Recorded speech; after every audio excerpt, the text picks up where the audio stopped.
Well, we know they're going to be one of the best offensive teams because they have the firepower, right? You have three guys that not only can create for others, create for themselves, but get others around them better.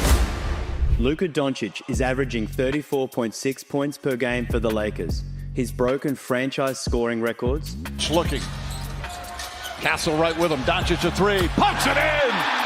Luka Dončić from downtown. He's leading the league in scoring while running an offense that looks unstoppable at times. But here's the thing, the numbers only tell part of the story. Because what Luka's doing in Los Angeles right now goes way beyond the stat sheet. This is about redemption. This is about a player who got traded away, questioned publicly, and then came back with a vengeance that the league simply wasn't ready for. Let's break down how Luka became the NBA's worst nightmare. February 2025, the Lakers traded Anthony Davis to Dallas for Luka Dončić in one of the most shocking moves in NBA history. And Dallas didn't just let him go quietly. The Mavericks organization publicly questioned his work ethic, his commitment, and his lifestyle. They basically told the world he wasn't worth building around anymore. That was their first mistake. Because if there's one thing we know about Luka, it's that this dude is one of the most competitive players in basketball. Miami Heat head coach Erik Spoelstra watched him play at a Eurobasket training camp and he still remembers it vividly. Just an incredible competitive spirit. I remember the first time I saw him play. I'll never forget it. I went to watch Goran Dragic at Eurobasket, so I stopped by their training camp. Luka was 18 and everyone in the gym was stunned by how cerebral his game already was. He could make all the rotations, all the reads, just pick you apart. His fundamentals, his footwork, his skill level, all elite. But more than anything, even then, he could rise to the level of competition. That's what all the great ones do. Competition brings out something most players can't reach.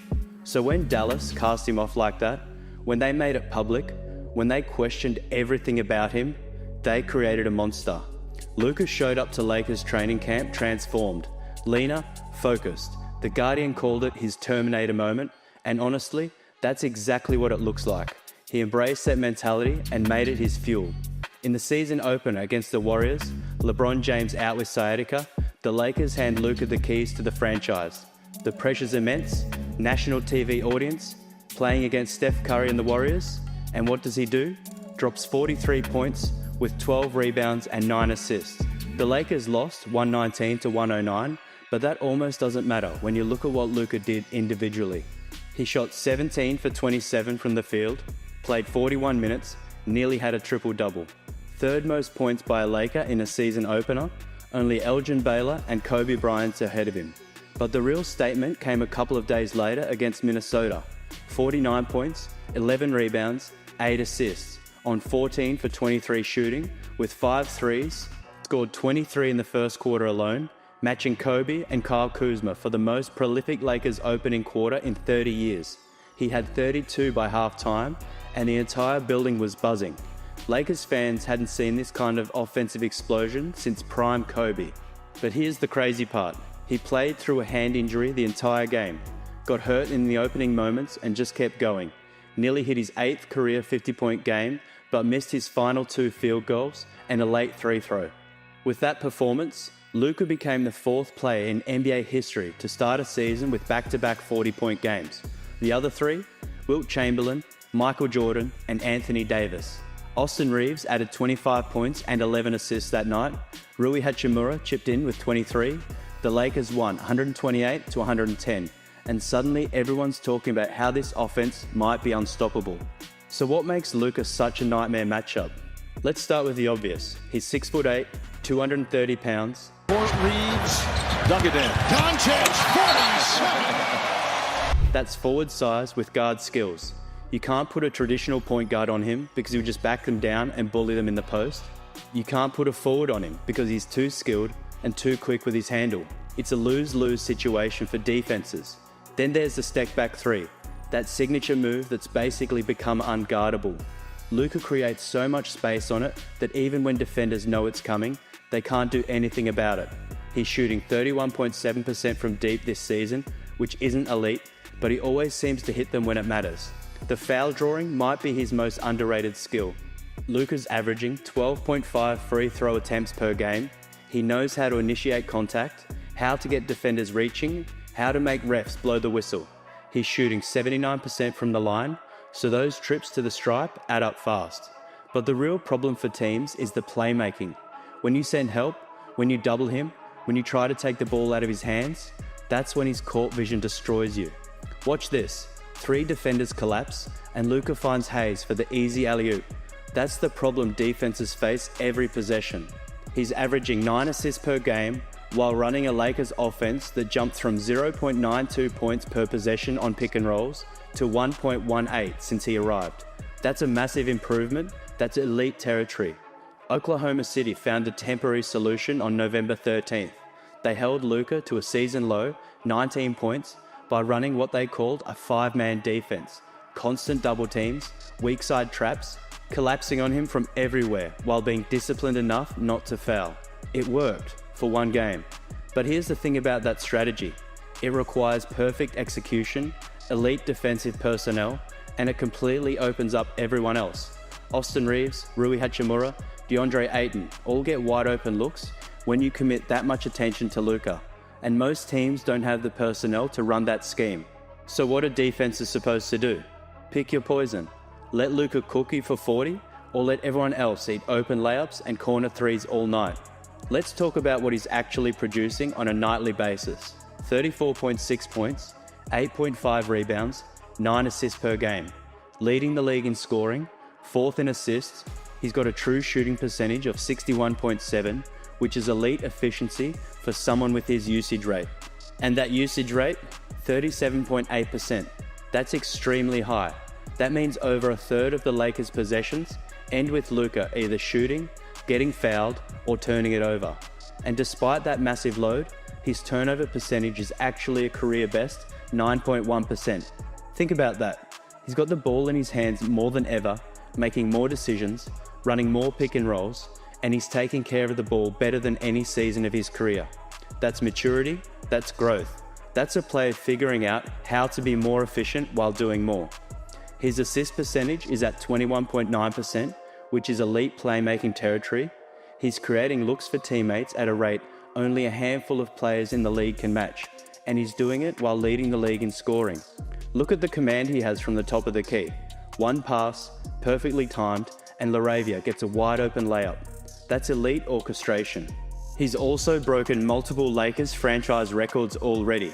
Most points in the first 30 games as a Laker, beating Kareem Abdul-Jabbar's record, and the fastest Laker to 5 games with 35-5. On November 2nd against Miami, Luka recorded his 83rd career triple-double, 29 points, 11 rebounds, 10 assists, and 3 steals. A couple of days later against San Antonio, he went off for 35 points, 9 rebounds, and 13 assists with 5 steals and 2 blocks, a near triple-double with elite defensive stats. Then came the Milwaukee game on November 15th. This was the statement. 41 points, 9 rebounds, 6 assists, and 2 blocks. Shot 9 for 19 from the field, hit 5 threes, and went 18 for 20 from the free throw line. That's 90% from the stripe in a game where he got there 20 times. The Lakers destroyed Milwaukee by 24 points. Luka completely took over the game in the second half, and Milwaukee had no answers. That was his 4th 40-point game of the season through just 10 games. He's now 134 and 79 in his career when scoring 30 or more points. When Luka goes off, teams win. But what's really changed this season isn't just the stats, it's how Luka's carrying himself. In Dallas, he was the quiet star, led by example, kept to himself, let his play do the talking. That worked when the team was built around him from day one. Los Angeles is a bit different. This was LeBron's team, these are LeBron's teammates. Luka had to earn his place in a different way, and he's done it by being more vocal, more demonstrative, more of a leader in the traditional sense.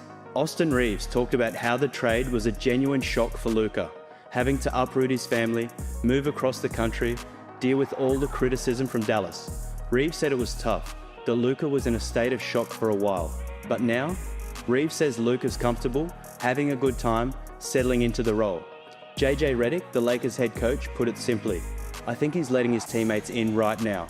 And that's huge, because Luka always had the talent, always had the skill, but opening up, being more vocal, connecting with his teammates on a deeper level, that's what separates good players from franchise-changing superstars. Luka himself acknowledged it when asked if he's been more vocal this season. Definitely, he said. Just trying to help the guys. I think leadership shouldn't be just one player, it should be more players. And I think we have that. Everyone talks a lot. It feels like everyone is on the same page. That's the kind of maturity you want from your best player. Recognizing that everyone needs to lead, everyone needs to feel ownership of the team's success. LeBron James missed the first month with sciatica, and honestly, that might have been the best thing for Luka's development as a Laker. He got to be the guy from day one. No questions about sharing responsibilities, no wondering who takes the last shot, no media narratives about whose team this really is. For those first 15 games, it was Luka's show, and he ran it like a veteran. On November 19th against Utah, LeBron made his season debut. The questions were immediate. How would they share the ball? How would the offense still flow? Could two ball-dominant players coexist? Luka answered everything in one night. 37 points, 10 assists, 4 steals, on 11 for 22 shooting, led an electric third-quarter run with LeBron on the floor, proving they can absolutely coexist. LeBron looked fresh, energized, and the two of them ran pick and rolls that had Utah's defense spinning in circles. The Lakers put up 140 points, won by 14, and suddenly, everyone's talking about how this duo might actually work better than anyone expected. Because here's what makes it scary for the rest of the league. Luka and LeBron are both elite playmakers. Both can run an offense, both can create for others. That means they don't need the ball in their hands every possession to be effective. LeBron can play off ball, cut to the basket, shoot catch and shoot threes. Luka can operate in the post, run pick and rolls, collapse defenses and kick out. And with DeAndre Ayton protecting the rim, Austin Reeves providing secondary scoring, and with Jake LaRavia and Rui Hachimura spacing the floor, this Lakers roster suddenly looks like a real contender. Against New Orleans on November 15th, Luka had 24 points on 6 for 16 shooting. Not his most efficient night, but he added 12 assists because he recognized his shot wasn't falling and made a conscious decision to get his teammates involved. Austin Reeves went off for 31 that night, and the Lakers won 118-104. And that's what great players do. They find ways to help their team win, even when their individual performance isn't spectacular. When the shots aren't falling, Luka becomes a distributor.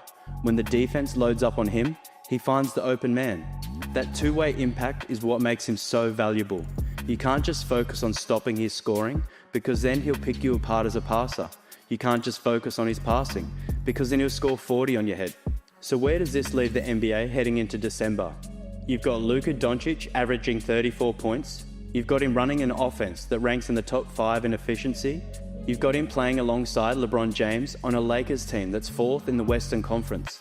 And you've got a player who's motivated by being told he wasn't good enough. He's heard all the criticism about his conditioning, his work ethic, his commitment, who's responded by transforming his body, his leadership, and his entire game. And that's a nightmare scenario for the rest of the Western Conference, because Luka's only 26 years old. He's entering his absolute prime, he's on a team with championship aspirations, and he's playing with a chip on his shoulder, the size of Texas. The Mavericks certainly regret how they handled that situation. Nico Harrison got fired, and Dallas is sitting there watching the player they gave up dominate the Western Conference. Meanwhile, the Lakers are building something special with Luka as the centerpiece. This is a generational talent who figured out how to be more efficient, more mature, and more impactful than ever before. His step-back three is unguardable, his playmaking is elite, his size creates mismatches every night, his foul-drawing ability puts defenses in foul trouble, and his competitiveness drives him to destroy anyone who doubted him. That's why he's a nightmare for the NBA, because there's no defensive scheme that stops all of that. There's no game plan that eliminates him. There's no strategy that makes him less dangerous over 48 minutes. You just have to hope he has an off night and pray your team can weather the storm. Luka Dončić came to Los Angeles with everything to prove. The trade, the criticism, the public doubt about whether he could be the guy on a championship team. All of it fueled his historic start. And what we're watching is a player at the peak of his powers, combining skill, size, basketball IQ, and pure competitive fire into a package that's basically unguardable. The Lakers are 11-4, they're 4th in the Western Conference, They've got LeBron James back healthy, and they've got Luka playing like an MVP. They might still be another piece away from being serious contenders in the West, but the foundations are there. The Luka era in Los Angeles has officially begun, and if these first 15 games of the season are any indication, the rest of the league better figure something out fast. If you think Luka's on pace for an MVP season with the Lakers, hit that like button and let me know in the comments, what's more impressive, his scoring or his playmaking? And if you enjoyed this video, check out one of these on your screen now.